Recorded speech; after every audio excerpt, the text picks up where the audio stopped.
গত 13 ডিসেম্বর 2025 তারিখ থেকে চালু হওয়া অপারেশন ডেভিল হান্ট ফেজ 2 অভিযানে গতকাল 4 জানুয়ারি 2026 তারিখ পর্যন্ত 14,569 জনকে গ্রেপ্তার করা হয়েছে। তাছাড়া এই অভিযানে 1541 রাউন্ড, 566 রাউন্ড, 165টি দেশি গ্রেনেড, আতশবাজি, বোমা উপকরণ ইত্যাদি উদ্ধার করা হয়েছে।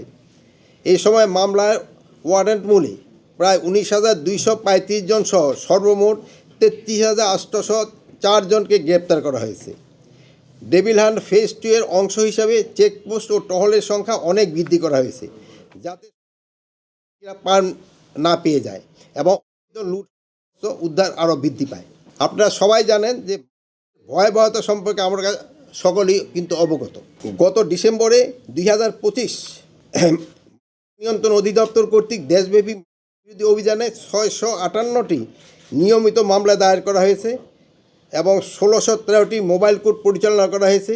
এতে গ্রেপ্তারকৃতদের আসামির সংখ্যা প্রায় 2,365 জন। এ সময়ে 524 কেজি গাঁজা, 3,40,000 পিস, 7,675 পিস